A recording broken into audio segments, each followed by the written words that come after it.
Welcome to T2B live. మా T2B live channel ని subscribe చేయండి. లేటెస్ట్ అప్డేట్స్ కోసం బెల్ ఐకాన్ ని ప్రెస్ చేయండి. ఏ చిన్న అప్డేట్స్ ని మిస్ కాకండి. ఈ ఇయర్ ఇప్పటి వరకు బిగ్గెస్ట్ హిట్ గా నిలిచిన ఖైదీ నెంబర్ 150 సంక్రాంతి రేస్ లో బిగ్గెస్ట్ హిట్ గా నిలవడమే కాదు, రోజు రోజుకి కలెక్షన్ల వర్షం కురిపించి తొలి వారంలోనే ఆల్ టైమ్ హిస్టారికల్ రికార్డులను నెలకొల్పింది. కాగా పోటీలో మరీ 2 సినిమాలు పాజిటివ్ టాక్ తో దూసుకుపోయినా కూడా ఖైదీ నెంబర్ 150 సృష్టించిన రికార్డులు అన్నీ ఇన్ని కావు. కాగా సినిమా తొలి 5 రోజుల్లో టోటల్ వరల్డ్ వైడ్ గా 61 కోట్ల షేర్ వసూలు చేసినట్లు అంచనా. కాగా ఇప్పుడు కాటమరాయుడు తొలి 5 రోజుల్లో టోటల్ వరల్డ్ వైడ్ గా 51.6 కోట్ల అఫీషియల్ షేర్ కలెక్ట్ చేసినట్లు ట్రేడ్ విశ్లేషకులు ప్రకటించారు.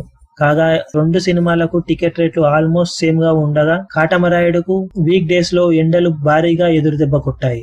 కాగా సినిమా అప్పటికే చూసి ఉండటం, యూట్యూబ్ లోను కాటమరాయుడు ఒరిజినల్ వర్షన్ వీరుడొక్కడే ఉండటం సినిమాకు మైనస్ పాయింట్స్ గా మారింది. కాగా దీనికి తోడు ఇప్పుడు పైరసీ కూడా లీక్ అవ్వడం సినిమాకు మరింత మైనస్ పాయింట్ గా మారింది. కాగా ఇక మీదట సినిమా కలెక్షన్లు సినిమా ఎంత దూరం వెళ్తాయి అన్నది డిసైడ్ చేయనుంది. మొత్తం మీద 2వ వీకెండ్ పూర్తయ్యేసరికి కాటమరాయుడు 70 కోట్లకు అటు ఇటుగా కలెక్ట్ చేయడం ఖాయం అంటున్నారు ట్రేడ్ విశ్లేషకులు.